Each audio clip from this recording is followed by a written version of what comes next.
Now, so the kingdom is split, and we just want to talk about this, the split and how this happens. Rehoboam is Solomon's son. He's going to make some bad mistakes here. One of the mistakes he's going to make is he's going to listen to the young versus the old. A young person, when you ask for advice, should a young person listen to an old person or should they listen to their peers? A young person should listen to old persons to get wisdom. I'm an old man now. Question, should I listen cross-generationally to my son, who's 23?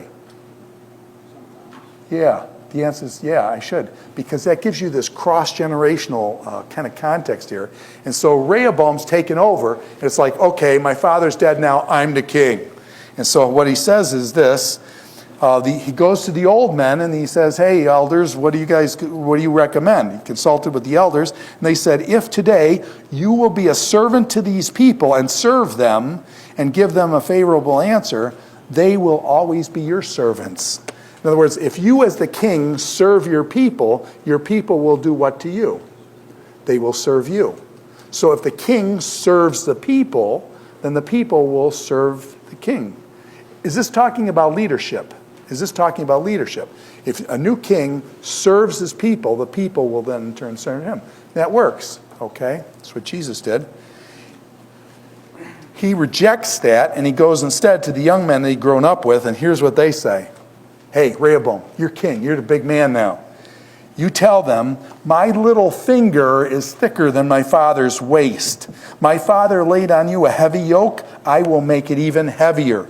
My father scourged you with whips. I will scourge you with scorpions.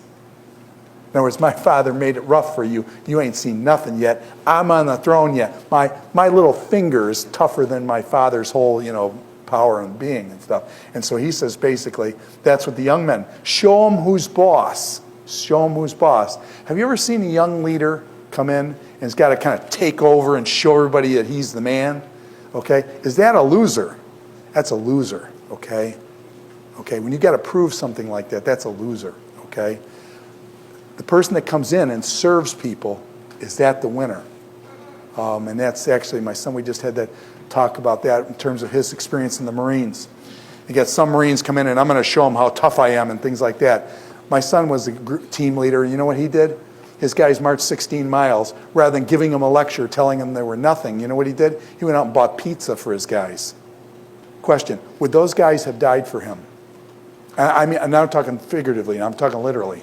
The answer is yes. The problem is they knew that he would go first. If they were going through a bad door, they know he would go first because he wouldn't let them go first because that's the kind of leader he is. He would go first. And that's why I was glad that he was relieved of his duty because I knew he would do that. But that's what a leader is. A leader serves. A leader serves. This guy accepts the advice of the young guys. He comes out, I'm going to whip you with, my father whipped you with whips, I'm going to whip you with scorpions. All the people said what? We are taxed enough already. Okay, did you ever see that? Taxed enough already? Has anybody ever seen that? Taxed enough already? T-E-A. Yeah, we even have it in our country. Okay, taxed enough already. People say, we're taxed too much, Rehoboam. We're not going to pay you taxes like we paid them. And so they said, 10 tribes, we're going north, man. We're not going to come back down here. And so they split the kingdom over this. Now, Rehoboam, just to show how dumb this guy is, this guy Adoniram, minor character, Adoniram was Solomon's tax collector. Adoniram was Solomon's tax collector. What does Rehoboam do? He sends Adoniram out to collect taxes, to make collection on the stuff. What do the people do to this guy?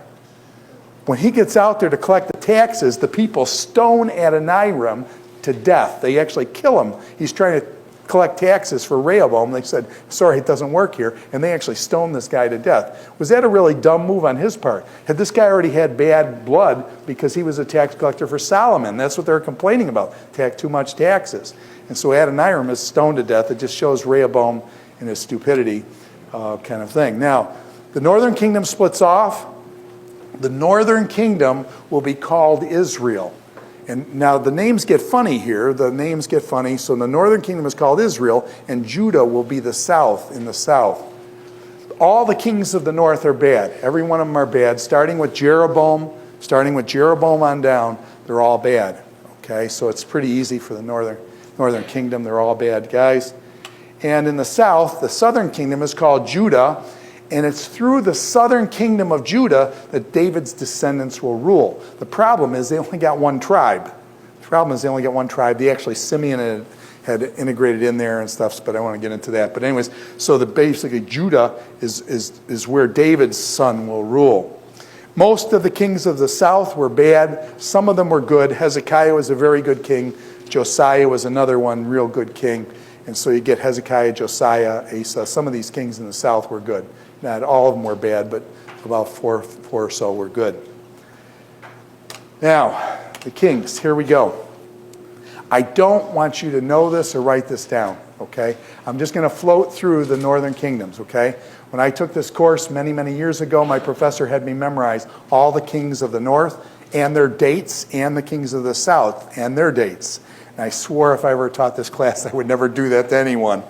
Anyway, Jeroboam is going to be our first king of the north. He's the one when the kingdom splits in 931. He's the guy that takes over in the north.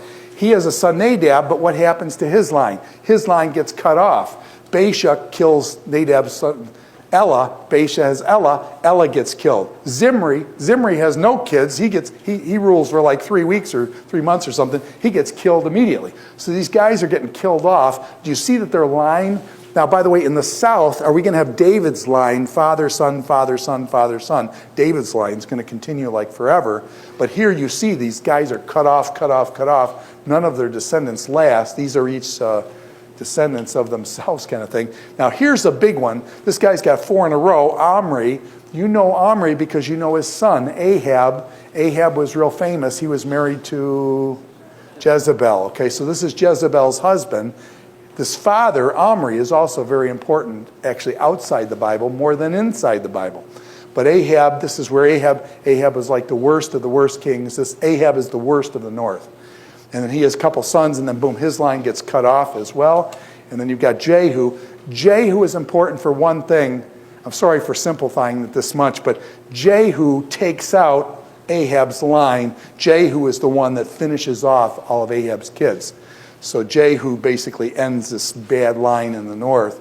And then I should say Jeroboam II, this guy, Jeroboam the start the dynasty, they're not related, but Jeroboam II was the most wealthy of the northern kings. He was the most powerful. This guy is very powerful and wealthy and things in his day. These other guys are a bunch of nobodies. I'm sorry, but to be honest with you, they're a bunch of nobodies. And what happens to them? Killed. They get wiped out after a short period of time. Finally, because of their idolatry in the north, God sends in Assyria from Nineveh. And in 622, the 10 tribes in the north get carried off to Assyria. And they take all the wealthy people. They take all the people of intelligence and basically normal people and up. They take them to Nineveh. And then they bring in poor people from other areas, or intelligentsia from other people, bring them back in. And they swap populations. Why would they want to swap populations? Because when you're in a foreign country, you're not going to create a revolt because you don't know the people, you're in a foreign country. And so they basically did this thing where they swapped populations so that there would be no revolt against them. The Assyrians were really cruel, really cruel. They had, in one picture, they've got a pyramid of people's heads, just their heads. The point is, if you disobey them, your head would be added to the pile. Now, is that a pretty good logical argument? Would that work in a philosophy class? Yes, it would. Is that pretty convincing? Pile of heads, your heads will be there. That's one of the best arguments I've heard. Yes, sir, you say, And so Assyria, that's kind of Assyria.